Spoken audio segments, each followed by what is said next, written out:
Começa agora o Boletim UESC.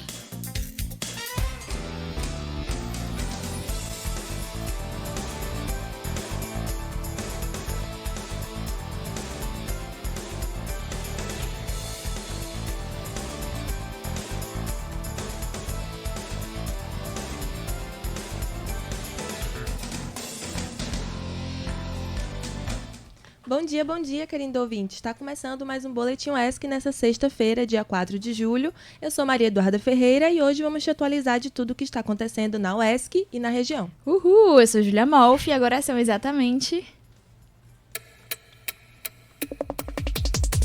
11 horas e 39 minutos.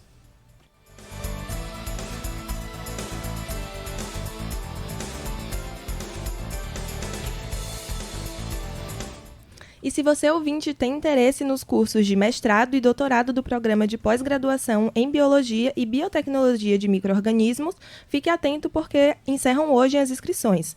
O número do edital é o 102/2025 e é importante ressaltar que esse edital consta com 5 vagas para mestrado e 3 vagas para doutorado. A entrada está prevista para o segundo semestre de 2025 e os candidatos aprovados dentro do número de vagas serão contemplados com a bolsa de estudos ou farão parte de um cadastro reserva. É isso aí. Esse programa ele abrange 4 linhas de pesquisa. O primeiro é microbiotecnologia em saúde humana e animal, microbiotecnologia agroindustrial, microbiotecnologia ambiental e microbiotecnologia aplicada à produção ambiental, ou à produção vegetal, Podem se candidatar profissionais com diploma ou que estejam concluindo os cursos de graduação em áreas como engenharia de alimentos, engenharia química, agronomia, ciências biológicas, farmácia, biotecnologia, entre outras consideradas afins ao programa. E já para o doutorado é exigido apenas o diploma de mestrado ou alguma declaração aí de conclusão até agosto de 2025. É isso aí. E o legal é que esse edital ele reserva 10% das vagas para funcionários efetivos da UESC e permite que candidatos que abdicarem formalmente da bolsa sejam classificados em uma lista específica, podendo ser convocados com vagas adicionais. Então, se você tem interesse, as inscrições elas devem ser feitas online e você precisa anexar no formulário disponível no site da UESC a documentação completa, tudo em um único arquivo de PDF enviado para o e-mail seleçãoppgbbm@uesc.br.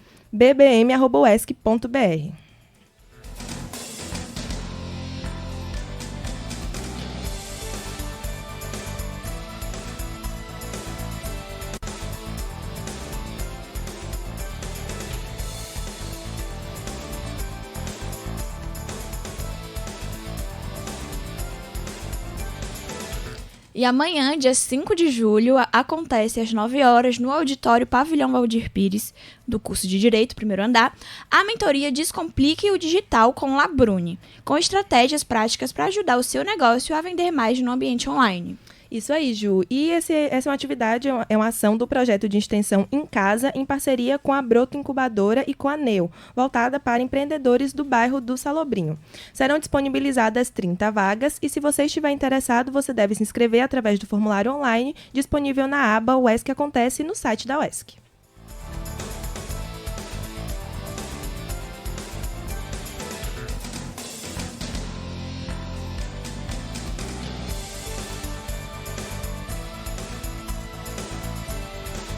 E acontece nos dias 7 e 8 de julho, na segunda-feira, a segunda Conferência Regional de Alfabetização no Sul da Bahia.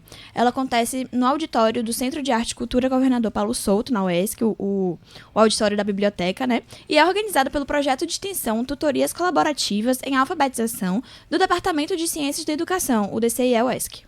E, nessa edição, o evento tem como tema políticas públicas de alfabetização e seus reflexos nas práticas docentes.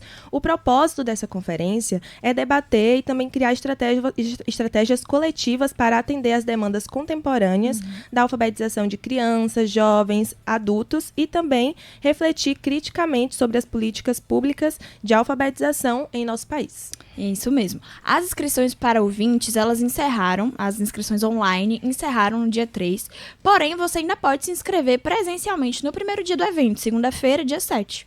O evento inicia às 8 horas com credenciamento, às 8h30 tem a mesa institucional de abertura e às 9 horas tem a conferência Políticas Públicas de Alfabetização e seus reflexos na prática docente, ministrado aí pela professora doutora Eliana Albuquerque da Universidade Federal de Pernambuco.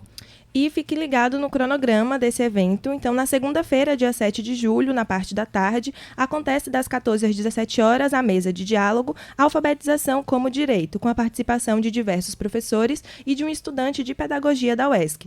E vão ser abordados temas como avaliações externas, alfabetização para quem não aprendeu, pessoas atípicas e diversidades. Já na terça-feira, dia 8 de julho, acontecem os minicursos online, que vão das 9 ao meio-dia, através de salas virtuais pelo Google Meet, e serão abordados temas como o texto como ato comunicativo na alfabetização, alfabetização e os heróis e heroínas negros e negras da comunidade, Compromisso Nacional Criança Alfabetizada, que é o CNCA, alfabetização e letramento na educação infantil e introdução ao letramento e alfabetização montessoriana. Então, essa é uma oportunidade muito legal para você que quer aprofundar conhecimento, se atualizar sobre novas metodologias pedagógicas e também tecnologias na área da alfabetização. Com certeza. E lembrando que o link para essas aulas que serão online está disponível no site da UESC. Então, caso você tenha interesse, é só ir lá para poder participar. Isso aí, Gil.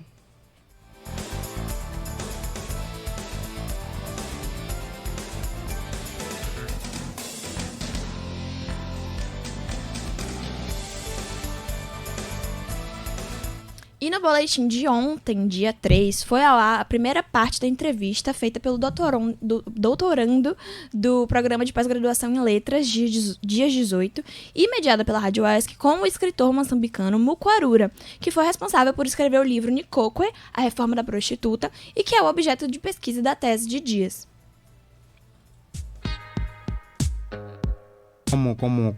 Como homem, não é? Escrever sobre a experiência feminina da produção, que desafios enfrentou? Eu acho que fui privilegiado, porque eu estava a escrever sobre um terreno que não tinha legitimidade sobre ele, eu podia especular. Felizmente eu não tive reações assim adversas, da crítica literária, e nem da parte das mulheres. Não recebi assim, tipo, pessoas já reprovarem por eu ter escrito isto de um mundo que não era meu, né? No fundo foi um exercício literário que eu precisava de fazer, e também que me desafiou e abracei. Foi escrever no feminino, tentar pensar como é que as mulheres pensam, mas mais do que entrar no seu imaginário, o que o livro me desafiou foi dar voz a sujeitos que muitas vezes não conseguem dizer o que lhes vem na alma. Eu acho que o resto é um exercício literário, né? Se está bem conseguido, pode-se discutir lá mais adiante, mas já foi mesmo um desafio a que eu me dei e espero ter conseguido. Então, nesta senda, nesta onda, não é? Neste diapasão de dar voz à mulher, que papel você vê para a literatura, não é? Na discussão sobre os direitos das mulheres em questões de género em Moçambique? A literatura ela não discute em si esses temas. A literatura, a minha percepção, pode sugerir temáticas de discussão. Quem deve discutir essas coisas é toda uma sociedade. Se nós fazemos um debate desses entre escritores, aquilo termina ali, numa roda de conversa, aos copos, e discutimos no meio de muita subjetividade, de construção de personagens, de imaginários, que só tem interesse no mundo literário. Se a discussão terminar no mundo literário, ela não terá sido profícua. Isso remete-nos a uma questão sobre a função da literatura. Para muita gente pensa que a literatura não tem uma função tipo interpelativa, com ação, a sugerir movimentos sociais, mudanças na sociedade. Ela é mais de fruição, ela é mais de resolver assuntos que têm que ver com a estética, com o belo. Sim, a literatura tem esse seu dever, mas ela também, a dado momento, ponto, a história das sociedades, ela tem uma função muito concreta de questionar, de interpelar e de levantar pontos, temas de debate, mas quem deve fazer a discussão sobre esses temas, isso tem que ser alargado a outros intervenientes. E no caso, as organizações da sociedade civil, a partir desta obra ou de qualquer outra coisa que possa ter surgido, começar a se interessar por esse tipo de debates, aí o livro terá surtido o seu efeito. Se voltarmos a rever a história, por exemplo, de Moçambique e tentar resolver a questão. Hoje tem direito, por exemplo, à pensão os combatentes. Quem tem alguma relação com o conflito dos 16 anos ou com o conflito colonial, essas pessoas têm o direito a um subsídio, vamos lá assim dizer. E aquelas pessoas que foram para a UNIASA sem uma perspectiva muito bem clara e foram forçadas a sua descendência, o que é feito? Qual é o tratamento que se faz com isso? Esse não é um debate de escritores, esse é um debate de gente que entende da lei, da justiça social, do governo do dia. Há reformas que se devem fazer a nível do governo, por forma a acomodar interesses dessas pessoas. Se eu falo dessa gente marginalizada, que fica ali assim, falaremos também dos Majermanes, por exemplo, que foram para a RDA, trabalharam durante um bom período e hoje reivindicam parte dos seus honorários que nunca lhes chegou. Então Moçambique está repleto de muitas passagens da história continuam mal resolvidas e que eu acho que nós não podemos continuar a passar de forma despercebida sobre essas questões. É preciso que se discuta e que se encontrem formas de ressarcir, por forma a termos uma sociedade um bocadinho mais justa. Mas o romance por si, não é, provocou alguma reflexão pessoal sobre a sua própria visão, não é, da prostituição e da condição humana, assim, de forma geral? O que me fez escrever foi essa reflexão, e parte das coisas que eu tenho, que eu fui refletindo, está no livro. Vão encontrar muitas posições que são minhas, ou algumas até abusivas, outras provocativas, mas como eu digo, vou repetindo ao longo dessa entrevista, não é dar respostas, esse livro não procura responder a coisas, nem tem capacidade de o fazer, mas deixar em aberto um conjunto de questões que os outros segmentos sociais possam tentar, se calhar, responder a essas questões. E a reflexão foi essa. Que isto não está acabado e que precisa de ser retomado de diferentes formas.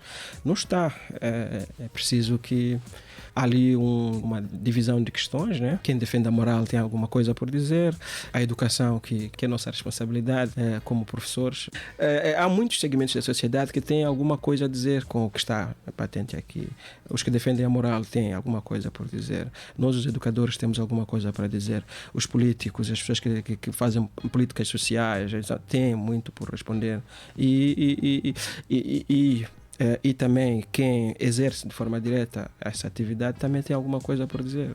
Será que vale a pena, depois das questões que são levantadas, não sei, é a única alternativa essa de vida, por exemplo?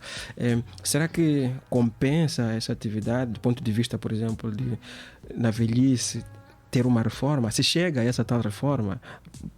Pelo que percebo, a obra sendo bem recebida, não é? Tanto é que já passa para estudos críticos. Mas como você situa, não é, o Nikokwe no panorama da literatura moçambicana contemporânea? É uma obra marginalizada. Por que eu digo isso? Porque não é referida. É um livro que tem 15 anos de existência. Ele esgotou, foi publicada na maior chancela que existe no país, né? A Associação de Escritores Moçambicanos. Pelo sim ou pelo não, queiramos ou não, é a umbrella da literatura moçambicana. Aquilo é o sinônimo da literariedade em Moçambique. É a instituição guardiã do fenômeno literário em Moçambique. Ter tirado o livro, a primeira edição, pela EMOS, dá-me uma felicidade imensa. É um livro consagrado, mas não vais encontrar na grelha curricular o livro. Ele não é discutido na cena literária em Moçambique. É difícil encontrar um crítico a discutir sobre isso. Perfeito. Muito obrigado, Mukarura. Eu agradeço profundamente por ter acedido a este convite para podermos conversar em torno desta sua obra literária. Não é? Agradecer igualmente à Rádio UESC por ter nos cedido a casa. Obrigado, Júlia. E muito obrigado.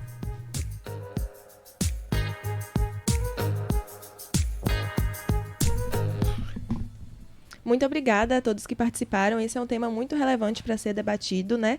E o nosso boletim vai finalizando por aqui, né?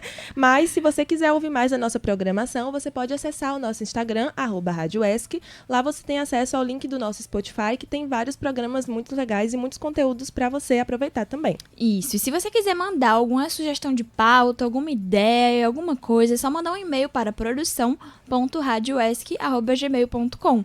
A gente volta segunda-feira, Exatamente. às 11h30, como sempre. Sim, muito obrigada por nos ouvir. Um excelente final de semana para todos e tchau, tchau. Tchau! Esse foi o Boletim UESC.